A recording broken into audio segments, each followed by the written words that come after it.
बच्चों, let's read this question. The question says that an EM wave from the air enters a medium.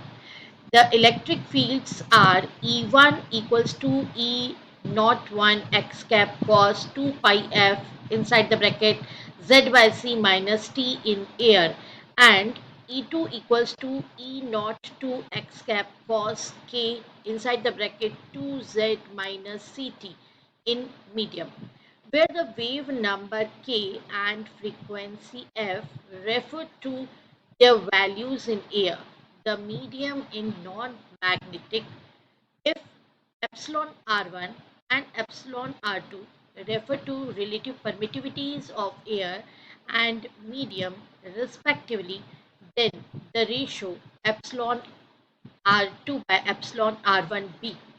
तो बच्चों, जैसा कि इस क्वेश्चन में गिवन है कि एक ईएम वेव एंटर हो रही है एयर से मीडियम में, और इलेक्ट्रिक फील्ड कंपोनेंट्स की वैल्यूज E1 E2 जैसा कि आप देख रहे हैं स्क्रीन पर, ये हमें गिवन है, एयर में भी गिवन है और मीडियम में भी गिवन है, और वेव नंबर के और एफ जो है वो फ्रिक्वेंसी है, और आपको जो एप्सिलॉन R1 और एप्सिलॉन R2 जो कि रिलेटिव परमिटिविटीज हैं, इनका रेशो कैलकुलेट करना है। तो चलिए सबसे पहले तो डिस्कस करते हैं हम की कंसेप्ट। तो बच्चों, यहाँ पर जो की कंसेप्ट है वो एग्जैक्टली वो सारे एक्सप्रेशंस हमें पता होने चाहिए जो यहाँ पर यूज होने वाले हैं, वही हमारा की कंसेप्ट होगा। जैसे फॉर एग्जाम्पल हमें ये पता होना चाहिए कि स्पीड ऑफ ईएम वेव, हमें कौन सा एक्सप्रेशन यहाँ यूज करना है, that is 1 upon root of mu naught epsilon are.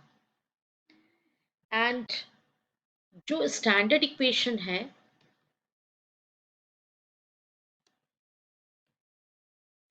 उस स्टैंडर्ड इक्वेशन की अगर मैं बात करूं तो that is E equals to E naught cos k z minus omega T.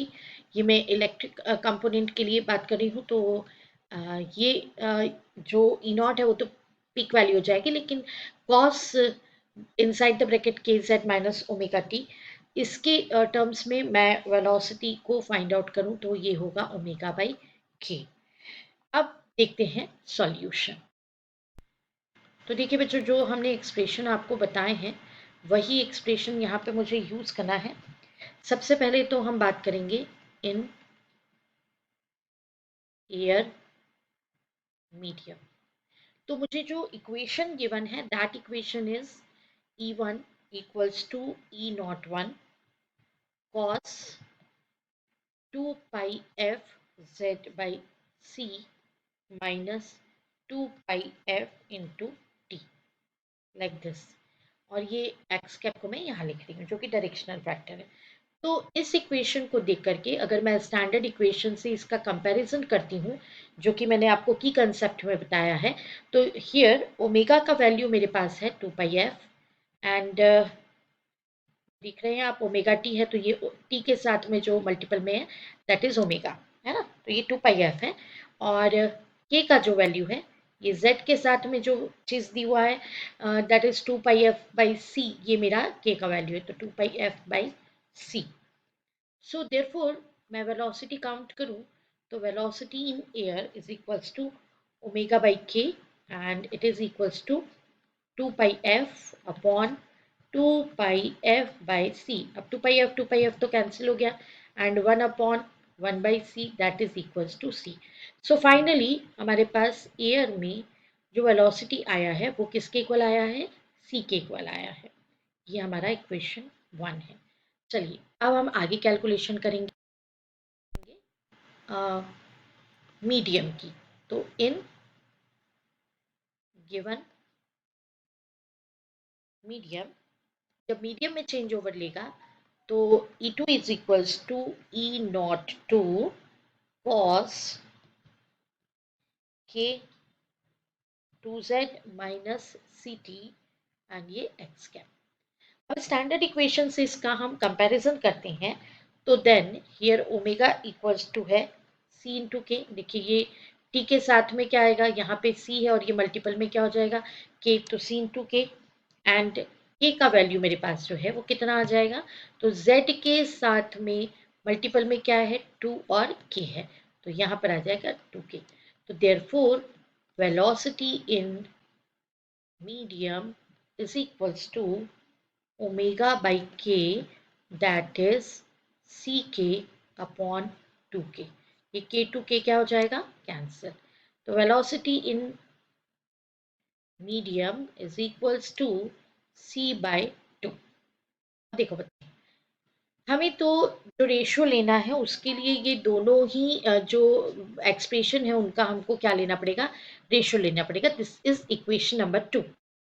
हम देखते हैं कि रेशियो लेने पे क्या होगा। तो from equation 1 and 2, v in air divided by v in medium, मुझे रेशियो लेना है इनका। तो this is equals to, value calculate करके मैंने आपको दे ही दी है, that is c upon c by two. ये वैल्यू कितनी आ रही है, टू के इक्वल आ रही है, ठीक है।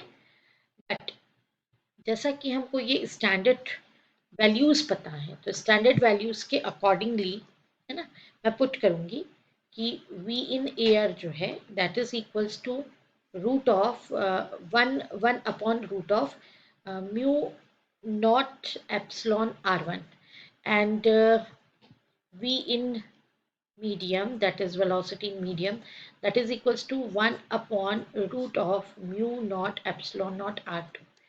therefore ये जो रेशियो हमने लिया है v in air and v in medium, ये कितना हो जाएगा बच्चों, ये हो जाएगा root of mu naught epsilon r2 divided by mu naught epsilon r1। तो ये कैंसिल्ड हो जाएगा and it is equals to inside the root epsilon r2 by epsilon r1।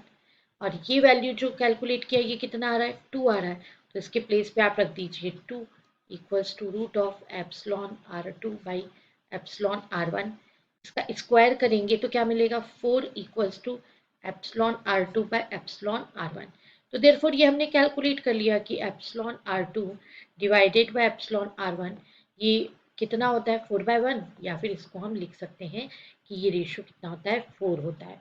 This is the final answer.